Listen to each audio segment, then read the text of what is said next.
Hello student, welcome to friends at preparation YouTube channel. और इस channel पर मैं लाता हूं आपके लिए एजुकेशनल वीडियो। आजकल हम लोग कर रहे हैं क्लास 6 की मैथ्स की बुक से ये 4th चैप्टर।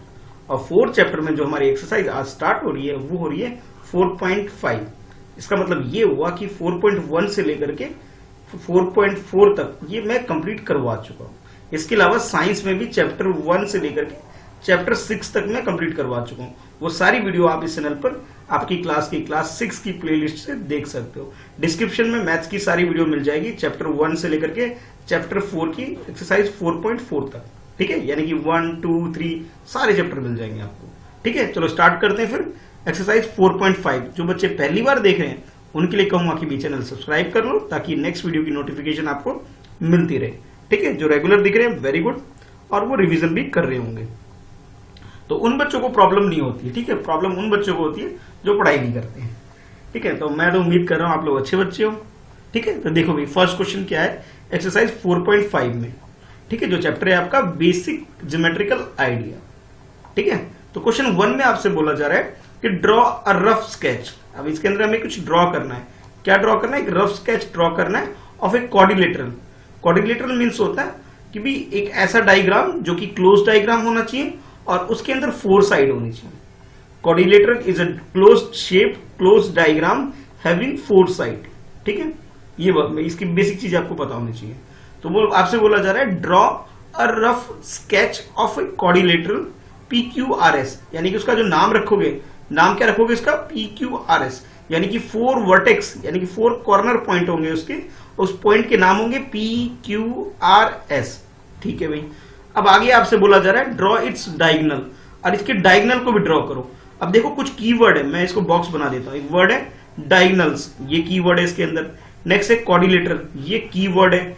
ये इनकी मीनिंग आपको बिल्कुल क्लियर होनी चाहिए, टिप्स पे होनी चाहिए। Diagonal means close shape. Diagonal का मतलब क्या होता है कि 2 कॉर्नर के साथ, जो अभी मैं ड्रॉ करके बताऊंगा तो ज्यादा क्लियर होगा, डायग्राम से समझाऊंगा इसको। ठीक है, ऐसे नहीं समझ में आएगा आपको। नेक्स्ट आगे बोला जा रहा है आपसे नेम देम, और डायगोनल का आपको नाम भी रखना है। ओके ठीक है भी, नाम भी रख देंगे। हाँ, is the meeting point of diagonal is interior और एक्सटीरियर। तो जो जहां पे दोनों डायगोनल 2 डायगोनल ड्रॉ करना है आपको, और 2 डायगोनल के बारे में ये बोला जा रहा है कि उनका जो मीटिंग पॉइंट होगा जहां पे क्रॉस करेंगे वो इंटीरियर पॉइंट होगा या एक्सटीरियर पॉइंट होगा, यानी कि वो इंटरनल पॉइंट होगा या एक्सटर्नल पॉइंट होगा। तो ये वर्ड भी मैं काफी बता रहा हूं आपको। एक्सरसाइज 4.4 में, 4.3 में मैंने डिटेल में कई बार इसके बारे में डिस्कस किया है कि भाई ये इंटीरियर मीन्स क्या है, एक्सटीरियर मीन्स क्या है। तो ये जो बेटा कुछ वर्ड है आपको पता होना चाहिए। ठीक है, तो जो जो कीवर्ड आ रहे हैं मैं उसके ऊपर बॉक्स बना रहा हूं बार बार, ताकि आपको समझ में आ जाए कि सर किसकी बात कर रहे हैं।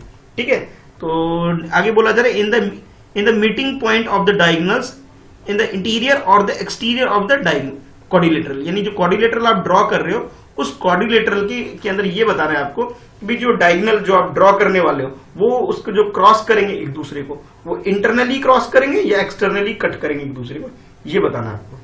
तो आई होप क्वेश्चन तो समझ में आ गया होगा। चलो अब क्वेश्चन को सॉल्व करते हैं। ठीक है, एक डायगोनल ड्रॉ करते हैं। तो सबसे पहले तो मैं कुछ चीजें बता देता हूं आपको। सबसे पहला वर्ड है क्वाड्रिलेटरल। ठीक है, इसकी मीनिंग समझो पहले, ये यहां बता रहा हूं। क्वाड्रिलेटरल का मीन्स होता है क्लोज शेप, क्लोज शेप या क्लोज डायग्राम, क्लोज शेप या क्लोज डायग्राम। ठीक है, क्लोज शेप बोल सकते हो या फिर क्लोज डायग्राम। मैं भी यहां पे लिख रहा हूं क्लोज शेप, यानी कि इसकी एक बाउंड्री होगी। Close shape with 4 side. ठीक है, कितनी साइड होगी इसके अंदर? 4 साइड होगी। 4 एंगल्स होंगे, 4 साइड 4 एंगल होंगे। ठीक है, और इसके अलावा 2 डायगोनल्स होते हैं इसके अंदर। ठीक है, अब डायगोनल क्या होता है ये भी समझ में नहीं आ रहा होगा कि सर अभी आपने डायगोनल तो समझाया नहीं हमें। तो ठीक है भाई, अब डायगोनल, एक मिनट यहां छोड़ो, मैं नीचे यहां समझाता हूं। अभी इस 2 को भी रफ कर देते हैं। तो अब डायगोनल के बारे में समझो कि मान लो आपके पास ये डायग्राम है, ये आपके पास क्वाड्रिलेटरल है। क्वाड्रिलेटरल मींस क्या होता है? 4 साइड होनी चाहिए। देखो 1 2 3 4 साइड हो गई। ठीक है, अब इसके अंदर ये जो 4 साइड बना दिया, ये इसको बोलते हैं बेटा वर्टेक्स बोलते हैं। इसे कॉर्नर पॉइंट को हम क्या बोलते हैं? वर्टेक्स बोलते हैं। तो 2 वर्टेक्स, इस वर्टेक्स और इस वर्टेक्स को जब मैं मैच कर दूं, मिला दूंगा, तो ये इसका डायगोनल है। ठीक है, तो फर्स्ट डायगोनल ये और सेकंड डायगोनल ये आ रहा है हमारे पास। ठीक है, तो ये दोनों डायगोनल है। डायगोनल क्या करती है? 2 कॉर्नर पॉइंट को मैच करती है। टू कॉर्नर पॉइंट को जब हम मिला देते हैं उसे हम डायगोनल बोलते हैं। ठीक है, तो आपको डायगोनल की मीनिंग भी क्लियर हो गई। ये है इसके अंदर डायगोनल, ये वाली और ये वाली इसकी डायगोनल हो गई। अच्छा, इंटीरियर और एक्सटीरियर की मीनिंग और समझना है इसके अंदर। इंटीरियर मीन्स इनसाइड, बार बार बोल रहा हूं, जब भी एक्सरसाइज स्टार्ट होती है कुछ ना कुछ ऐसा पॉइंट आता है मैं बार बार बताता हूँ, इनसाइड। और एक्सटीरियर मीन्स होता है आउटसाइड, ये जो कि इसके बाहर होगी। Interior inside, out exterior outside. ठीक है, तो आई होप यहां तक जो भी क्वेश्चन के अंदर मीनिंग है वो क्लियर हो गया होगा। क्वाड्रिलेटरल क्या है ये समझ में आ गया होगा, डायगोनल क्या है वो भी क्लियर हो गया होगा, इंटीरियर क्या है, एक्सटीरियर क्या है, ये सारी चीजें मैंने आपको समझा दी। अब आओ सॉल्व करते हैं क्वेश्चन के अंदर, डायग्राम को ड्रॉ करते हैं। तो जब डायग्राम बेटा ड्रॉ करेंगे कुछ इस तरह से डायग्राम ड्रॉ करेंगे। ये 4 साइड, देखो ये साइड 1 है, फर्स्ट साइड है हमारी, ये देखो सेकंड साइड है हमारी, और ये थर्ड साइड, और लास्ट में ये 4 साइड। ये 4 बाउंड्रीज हो गई इसकी। यानी कि जो डायग्राम आपको बोला गया था कि कौन सा डायग्राम बनाना है आपको, क्वाड्रिलेटरल PQRS। तो देखो हम लोगों ने इसका नाम भी रख दिया। क्या नाम रखा, फर्स्ट नाम रखा P, फिर Q, देखो PQRS। तो ऐसे ही करना है आपने, ये डायग्राम ड्रॉ कर लेना है। ठीक है, तो चार साइड है इसके अंदर, 4 साइड है, 4 साइड में ड्रॉ कर लेना है। उसके बाद चारों साइड को मैच करके ऐसे करके एक डायग्राम बन गया हमारे पास। ठीक है भाई, अच्छा इसके अलावा आपसे बोला गया डायगोनल भी ड्रॉ करो। तो ये देखो, ये P क्या है, कॉर्नर पॉइंट है। ये देखो P क्या है, कॉर्नर पॉइंट है। ठीक है, इस P पॉइंट को मैंने R पॉइंट से मिला दिया, P पॉइंट को R पॉइंट से मिला दिया, तो एक लाइन सेगमेंट और ड्रॉ हो गया। इस लाइन सेगमेंट को हम क्या बोलते हैं, डायगोनल बोलते हैं। ठीक है, क्या बोलते हैं, डायगोनल बोलते हैं। देखो ये रहा PR, ये क्या इसका डायगोनल है। अच्छा नेक्स्ट देखो, कॉर्नर पॉइंट क्या क्या आपके पास, एक तो S है आपके पास, एक Q है, यानी कि Q और S आपके पास अदर 2 पॉइंट्स हैं। 4 पॉइंट है आपके पास, P और R को मैंने मिला दिया। ठीक है, और मैंने क्या किया, Q और R को भी मिला दिया। तो ये जो आपके पास ये जो लाइन सेगमेंट बन के आ रहा है, ये सेकंड डायगोनल है। देखो ये वाला, ठीक है, सेकंड डायगोनल समझ में आ गया। ये फर्स्ट डायगोनल था, डायगोनल PR, नेक्स्ट है QS। ठीक है, ये QS हमारे पास क्या हुआ, सेकंड डायगोनल है। कुछ बच्चे कहेंगे सर आपने P को सोच रहे होंगे कि भाई सर ये आप जो P ले रखा है आपने, ये देखो ये वाला P को S से क्यों नहीं मिला है सर, या P को Q से क्यों नहीं मिला है, आपने R से क्यों मिला है। भाई इससे तो ऑलरेडी मिला हुआ है, ये PS तो ऑलरेडी मिला हुआ है, Q भी ऑलरेडी मिला हुआ है, तो ये तो साइड है इसकी। ये क्या है बेटा, साइड है। तो बचा क्या, R बचा था, R से नहीं मिलाया था, तो मैंने इसे R से मिला के एक डायगोनल ड्रॉ कर दिया। ठीक है, हो गया। फिर नेक्स्ट Q को भी इसी तरह, Q को अगर मैं P से मिलाऊंगा तो ये तो ऑलरेडी मिला हुआ साइड है, P को अगर R से मिलाऊंगा तो ऑलरेडी मिला हुआ एक साइड है। तो बचा क्या, S बचा हुआ था, तो S से मैंने इसको मिला दिया। ये देखो डबल लाइन इसलिए ड्रॉ किया ताकि आप लोग समझ सको कि भाई सर किसकी बात कर रहे हैं। ठीक है, क्लियर, ये ताकि आपको क्लियर हो जाए कि सर किसकी बात करें, इसलिए मैं इंडिकेट करने के लिए, समझाने के लिए यूज करता हूं। तो आपके पास क्या होगा सोल्यूशन में, PR and QS, PR and QS are the diagonals. ये दोनों क्या है, डायगोनल्स है इसके।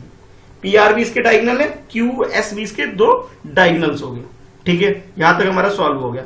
एक बात और पूछी गई थी आपसे कि आप ये बताओ जो दोनों डायगोनल हैं वो एक दूसरे को कहीं ना कहीं कट कर रहे होंगे, तो जो वो पॉइंट आएगा, तो जैसे आप देख रहे हो इसमें एक पॉइंट और आ रहा है, और इस पॉइंट का नाम मैंने क्या रखा है, O रखा है। ये देखो, ये क्वेश्चन में नहीं बोला था, मैंने अपनी मर्जी से रखा। यहाँ पे क्रॉस कर रहे हैं, सर्कल इसलिए बना दिया मैंने रेड कलर से ताकि आपको पता लग जाए कि सर कहां बात कर रहे हैं।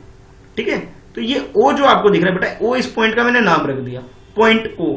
अब पॉइंट O क्या है, ये जो 2 डायगोनल्स हैं, डायगोनल PR और डायगोनल QS, दोनों को कट करता हुआ एक पॉइंट है, और इसका नाम मैंने क्या रखा, O रख दिया। तो लिख सकते हो इस तरह, दे मीट, दे का मतलब यहाँ पे क्या है, diagonal PR and diagonal QS are the diagonals, they meet at point O। वो कौन से पॉइंट पे मिलते हैं, O पॉइंट पे मिलते हैं, which is the interior of the quadrilateral. ये क्वाड्रिलेटरल है यानी कि 4 साइड वाला डायग्राम है, और ये कहां पे मिलते हैं, इसके इंटीरियर में मिलते हैं, यानी कि इसके अंदर है, बाहर तो नहीं है। अगर मान लो यहां होता, तो मान लो यहां पे एक Z पॉइंट ले लेता हूं मैं, क्या एक पॉइंट ले लेता हूं, Z लेता हूं, तो Z क्या है, इसके बाहर है, एक्सटीरियर है। लेकिन हमसे एक्सटीरियर तो पूछा ही नहीं है, हमसे तो ये पूछा है भाई ये बताओ जो पॉइंट मिलेगा जहां पे ये दोनों क्रॉस करेंगे एक दूसरे को, उस पॉइंट का नाम बताओ। तो उस पॉइंट का नाम क्या हो गया, हमने O रख दिया, और ये कहां पे, इसके इंटीरियर में। ठीक है, तो आई होप क्लियर हो गया होगा। तो इस क्वेश्चन में इतना ही था। ठीक है, तो क्वेश्चन में डायग्राम ड्रॉ करना है और इसे लिख देना है। चलो अब देखते हैं सेकंड क्वेश्चन। तो सेकंड क्वेश्चन में भी कुछ वैसे ही है जैसा फर्स्ट क्वेश्चन किया था, कुछ ना कुछ ड्रॉ करना है, और ड्रॉ करके उसके बारे में कुछ पार्ट्स में क्वेश्चन पूछे जा रहे हैं, तो जो क्वेश्चन पूछे जा रहे हैं आपसे उसके आंसर करना है। लेकिन सबसे पहले हम लोग ड्रॉ करेंगे, ठीक है। तो चलो आप समझते हैं क्वेश्चन में पूछा क्या जा रहा है। तो क्वेश्चन में आपसे पूछा जा रहा है ड्रॉ, ठीक है भाई, ड्रॉ कर लेंगे। Draw a rough sketch of quadrilateral, again quadrilateral draw करना है। वेरी गुड, बहुत इजी क्वेश्चन हो गया, जैसे पिछले वाला किया था वैसा ही क्वेश्चन है ये भी। क्या करना है, ड्रॉ अ क्वाड्रिलेटरल, बस नेम चेंज कर देना है। नेम क्या, KLMN, के तो भाई मेरे नाम वाला लेटर आ गया, ठीक है, KLMN, ठीक है। क्या नाम रखना है उसका, KLMN। ये 4 पॉइंट्स होंगे, जैसे क्वेश्चन नंबर 1 में किया था ना बेटा, क्या नाम रखा था हमने, PQRS। तो अब इस बार क्या करेंगे, इस बार नाम चेंज कर देंगे, और नाम क्या रख देंगे हम लोग, नाम रखना है हमें KLMN, ठीक है भाई। अच्छा, उसके बाद स्टेट करने के लिए बोला गया। स्टेट मीन्स होता है कि इसके बारे में बताओ, किसके बारे में, ये जो छोटे छोटे क्वेश्चन पूछे जा रहे हैं। तो भाई क्वेश्चन बाद में बताएंगे, ठीक है, पहले ऐसा करते हैं, ड्रॉ कर लेते हैं। क्वेश्चन लिखो, वीडियो पॉज करके क्वेश्चन को अच्छे से लिख लो, और लिखने के बाद क्या करोगे, ये ड्रॉ करोगे। तो देखो भाई, ये मैंने लिखा, ये अच्छा सोल्यूशन नहीं लिखा, आप कहोगे सर सोल्यूशन लिखो यहाँ पे, ठीक है भाई, ये लो भाई, सोल्यूशन भी लिख सकते हो और आंसर भी लिख सकते हो। तो ये आपका सोल्यूशन हो गया, ठीक है। तो भाई ये क्या डायग्राम, क्या नाम है इस डायग्राम जो मैंने ड्रॉ किया है, इसका नाम क्या है, ये मैंने 4 साइड वाला एक क्वाड्रिलेटरल ड्रॉ कर दिया, ठीक है। और जैसा क्वेश्चन में बोला था कि नाम रखो इसका, और क्या नाम रखना है हमें, के, जैसे बोला गया था वैसे ही कर रहा हूं, K4 मेरा नाम, ठीक है। ये के नाम रख दिया, के के बाद ये L, इस पॉइंट का नाम L रख दिया, और ये जो पॉइंट है इस पॉइंट का नाम मैंने क्या रख दिया, M रख दिया। देखो यहाँ पे पॉइंट है, K पॉइंट यहाँ पर है, और उसके बाद L पॉइंट यहाँ पर है, L के बाद N पॉइंट ये रहा बेटा, ठीक है। ये 4 पॉइंट थे और इसे मैं ड्रॉ करके इसका नाम रख दिया। तो भाई अभी थोड़ा सा तो क्वेश्चन का हमने काम कर लिया, ठीक है, थोड़ा काम तो हमने कर लिया, लेकिन अभी क्या है, अभी काम पूरा नहीं हुआ है, अभी तो भाई बहुत सारे इसके पार्ट हैं, ABCD, उनको भी करेंगे, ठीक है। चलो फिर क्वेश्चन को देखते हैं क्या पूछा जा रहा है। तो फर्स्ट लाइन में जो बोला गया कि ड्रॉ करना है रफ स्केच क्वाड्रिलेटरल हमने ड्रॉ कर दिया, नाम जो रखना था नाम भी हमने रख दिया। अच्छा, अब आओ क्वेश्चन के ऊपर। तो क्वेश्चन आपके लिए ये है, 2 पेयर ऑफ अपोजिट साइड्स। अच्छा, साइड के बारे में बताना है, और वो साइड कैसे होनी चाहिए, अपोजिट होनी चाहिए। अपोजिट की मीनिंग समझो, ठीक है। मान लो भाई ये आपका घर है, ठीक है, बीच में रोड है, और उसके पार दूसरी तरफ आपका एक फ्रेंड रहता है। फ्रेंड के लिए F यूज कर लिया, आप हो मी, तो मी के लिए M यूज कर लिया, या फिर बोलोगे सर I यूज करो, ठीक है भाई, I यूज कर लेते हैं। तो I और F क्या है, अपोजिट है, ठीक है, एक दूसरे के सामने सामने। तो ये तो अपोजिट होता है बेटा, ठीक है। तो अपोजिट की मीनिंग भी क्लियर हो गई, यानी कि हमें अपोजिट साइड बताना है, ठीक है भाई, बता देंगे। अच्छा, उसके बाद नेक्स्ट आपसे क्या पूछा जा रहा है, 2 पेयर ऑफ अपोजिट साइड बताना है पहले, ठीक है भाई। फिर बोला जा रहा है अपोजिट एंगल बताने हैं, अपोजिट साइड बताने हैं और अपोजिट एंगल बताने हैं। अपोजिट की मीनिंग तो क्लियर हो गई होगी, अब साइड और एंगल हमें दोनों बताने हैं, ठीक है। एक और कीवर्ड इसके अंदर है, वो एडजेसेंट। ये देखो, एडजेसेंट मीन्स होता है नेक्स्ट टू। मीनिंग क्या होती है इसकी, एडजेसेंट की मीनिंग होती है नेक्स्ट टू, यानी कि इसके बाद ये, जैसे आई है, आई के साथ हो सकते हैं आपके एक अंकल रहते होंगे, उनका घर होगा, ये आपके पापा का घर जिसमें आप रहते हो, उसके साथ में आपके चाचा यानी अंकल रहते होंगे। मान लेता है यू है उसका नाम, अंकल का नाम के लिए मैंने उनके घर का नाम क्या रख दिया, यू रख दिया। तो भाई ये क्या है, आपके साथ में है, ठीक है, आपके साथ में, बगल में, पड़ोस में है, बगल में बोलते ना, बिल्कुल उसके साथ में। तो ये क्या है, इसके एडजेसेंट है। एक और ले लेते हैं, एक मैं भी आपके मान लो घर के पास में रहता हूं, मेरा नाम की है, तो भाई मैं भी आपके क्या हो, एडजेसेंट हो गया। एडजेसेंट मीन्स क्या होता है, जो आपके बिल्कुल साथ में रहते हैं। और अपोजिट का मतलब क्या होता है, अपोजिट बिल्कुल सामने रहते हैं, ठीक है। अपोजिट मीनिंग के लिए ये समझना, एडजेसेंट को कुछ इस तरह से समझना, ठीक है। तो आई होप अपोजिट और एडजेसेंट की मीनिंग जो है, मीनिंग तो क्लियर हो गई होगी, ठीक है। चलो आओ अब क्वेश्चन को पूरा करते हैं कि क्वेश्चन में क्या पूछा जा रहा है, ठीक है। तो क्वेश्चन में जैसे आपसे बोला जा रहा था कि पहले 2 पेयर ऑफ अपोजिट साइड, ठीक है भाई, फिर 2 पेयर ऑफ एंगल, ठीक है भाई, फिर एडजेसेंट एंगल साइड बताने हैं, और उसके बाद एडजेसेंट एंगल बताने हैं, ठीक है। चलो भाई करते हैं, देखो उस क्वेश्चन का डायग्राम अच्छे से देख लो। अब ये n है, n के अपोजिट में क्या है, n के अपोजिट में l है, अपोजिट एंगल हो गए। k के अपोजिट में क्या है, m है, ये एक दूसरे के अपोजिट में है, ठीक है भाई। अब एडजेसेंट की बात करूं तो k के एडजेसेंट में क्या है, k के एडजेसेंट में आपके पास l है और n है, ये इसके साथ में। अगर मैं m से बात करूं, m के एडजेसेंट में क्या है, एम के एडजेसेंट में एल है और एन है, ठीक है। इसी तरह साइड का भी होगा, ठीक है। जैसे मान लो के एन है, के एन है, ठीक है, ये के एन है, के एन के अपोजिट क्या है, अपोजिट ये है इसका, ठीक है। और एडजेसेंट क्या है, एडजेसेंट ये वाला है इसका, ठीक है। इस तरह से करेंगे। तो देखो मैंने सॉल्यूशन कुछ इस तरह से किया है। तो देखो पहले फर्स्ट ए पार्ट देखो, ए पार्ट में क्या पूछा गया था, अपोजिट साइड पूछा गया था, ठीक है, अपोजिट साइड का पेयर पूछा गया था। तो देखो भाई इसमें दो आंसर लिखने थे, दो आंसर लिखे मैंने, ठीक है। पहले फर्स्ट आंसर देखो, ये एक अंडरलाइन ड्रॉ कर देता हूं ताकि आप समझ सको अंतर, के एल और एन एम। तो पहले के एल देख लो, के एल कौन सा है, ये वाली साइड, ये फर्स्ट साइड, ये के एल है। ये मैं इसका नाम रख देता हूं सेकंड साइड, समझाने के लिए यूज कर रहा हूं। ये थर्ड साइड हो गई आपकी, और ये आपकी हो गई फोर्थ साइड, समझाने के लिए यूज कर रहा हूं, नाम नहीं है इसका, ये आपको समझाने के लिए। ये फर्स्ट साइड, उसके बाद ये सेकंड साइड, फिर थर्ड साइड और फोर्थ साइड। देखो के एल जो है, अब जैसे इसमें मैंने यहां लिखा है, जरा देखो, के एल के अपोजिट में क्या है, एन एम, ठीक है भाई। ये देखो के एल ये रहा, के एल ये रहा, इसके अपोजिट में क्या है, एन एम, ठीक है ना, इसके अपोजिट बिल्कुल सामने है। तो ये फर्स्ट तो आंसर हमारा ये हो गया, पहला आंसर मेरा ये हो गया, के एल और एम एन ये एक दूसरे के अपोजिट में। उसके बाद नेक्स्ट लिखा मैंने, एंड लिख दिया एक वर्ड ताकि आपको याद रहे, ये दोनों एक आंसर है। उसके बाद नेक्स्ट, नेक्स्ट क्या मैंने लिखा, के एन लिखा है, के एन, ठीक है भाई। के एन देखो कौन सी बात कर रहा हूं, के एन का मतलब मैं फोर्थ साइड की बात कर रहा हूं, इसकी बात कर रहा हूं, इस वाले की, ठीक है। के एन ये वाली साइड किसके, इसके अपोजिट में क्या है, ये वाले साइड, क्या नाम है इसका, एम एल, क्या नाम है इसका, एम एल, या फिर एल एम भी बोल सकते हो। तो देखो मैंने इसका आंसर क्या लिखा है, के एन के अपोजिट में क्या है, एम एल, ठीक है। के एन कौन सी वाली, के एन का मतलब ये वाली साइड, ठीक है, और एम एल का मतलब ये वाली साइड, ठीक है, बिल्कुल। यानी कि 4 और 2 की बात की जा रही है। फोर्थ साइड और 2 साइड क्या है, एक दूसरे के अपोजिट में। कैरम बोर्ड जैसा होता है ना, कैरम बोर्ड की तरह डायग्राम बन गया भाई, जैसे कैरम बोर्ड में बैठ के खेलते हैं, एक दूसरे के अपोजिट, ठीक है।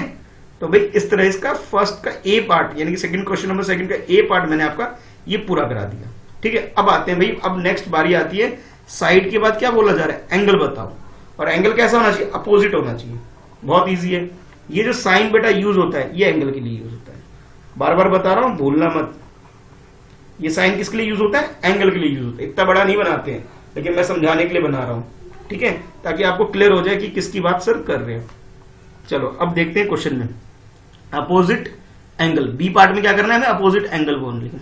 तो देखो मैंने लिखा है, two pair of opposite angles are, two pair of, देखो यहां पे एक बात और याद रखनी है, जब भी लेटर कोई बीच में होता है, ये एक पेयर है, फर्स्ट पेयर ये है, सेकंड पेयर है, तो यहां देखोगे एल बीच में है, यहां पे एन बीच में है, यहां पे के बीच में है, और यहां पे एम बीच में।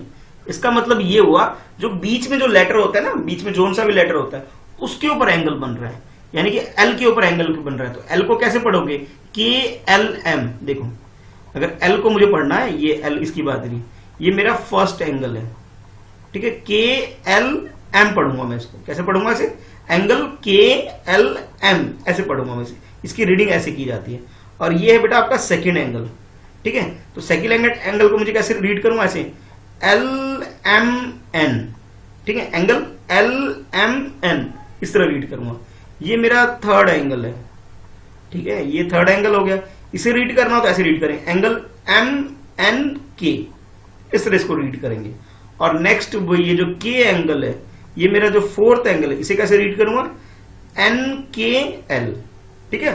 तो आपको एंगल रीड करना आना चाहिए भी, रीड कैसे किया जाता है। चलो अब क्वेश्चन का आंसर कर लेते हैं।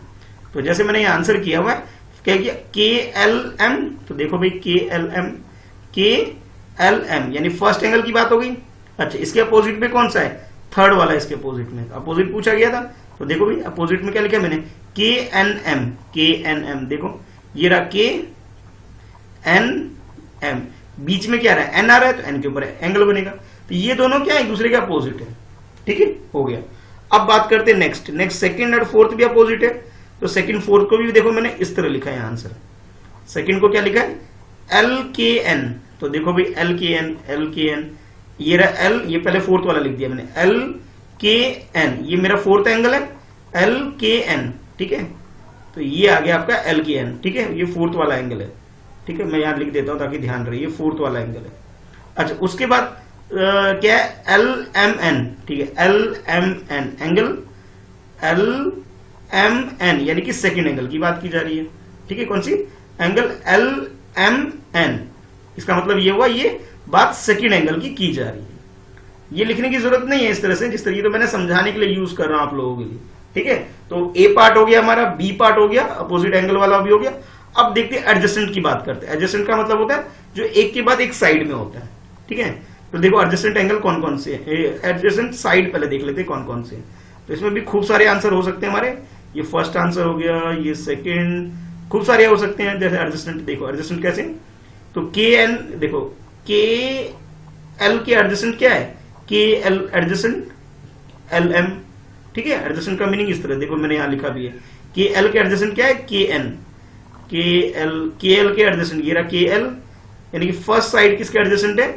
के एन के, यानी कि 1 और 4 क्या है? एक साथ है। देखो यहां मैच हो रहे हैं ये दोनों। एडजेसेंट का मतलब इसके साथ में। ठीक है, इसके साथ ये वाला है। तो देखो ये मैंने आंसर लिख दिया है यहाँ पे। ठीक है, इसके अलावा और भी बहुत सारे आंसर हो सकते हैं, जैसे एन एम। एन एम किसके साथ है एडजेसेंट? एम एल के। तो पहले एन एम देखो भाई, एन एम, ठीक है, एम एल के, यानी कि थर्ड वाला किसके साथ है? थर्ड वाला सेकंड के साथ एडजेसेंट है। ठीक है, तो इस तरह से मैंने इसके बाकी और भी पार्ट है इस तरह से एडजस्टेड कर दिए। तो बाकी आप लोग खुद समझोगे भाई। ठीक है, इसमें 2 पेयर लिखने थे, मैंने चारों लिख दिए हैं। आपको कोई भी 2 लिख दोगे वो आंसर हो जाएगा। ठीक है, कोई भी 2 एक। ठीक है, तो कोई भी 2 पेयर आपको लिखने थे, मैंने चारों पेयर आपको समझा दिए। इसके अंदर देखो चारों पेयर लिख दिया है, पर चारों नहीं लिखना है आपने यहाँ पे सिर्फ 2 पेयर लिखना है, कोई भी 2 पेयर। ठीक है, तो इस तरह ये फर्स्ट पेयर है, ये सेकंड पेयर है, ये देखो मैंने थर्ड पेयर लिख दिया, और ये फोर्थ पेयर किसका? एडजेसेंट साइड्स का लिख दिया मैंने। ठीक है, और लास्ट पार्ट डी पार्ट में आपसे पूछा, ये रहा डी पार्ट में पूछा जा रहा है 2 पेयर ऑफ एडजेसेंट एंगल। अब एडजेसेंट जो एक साथ एक के बाद एक जो आते हैं उसके एंगल की बात की जा रही है। ठीक है भाई, अब एंगल और देख लेते हैं। तो एंगल क्या क्या आपके पास है? ये देखो ये 4 एंगल है।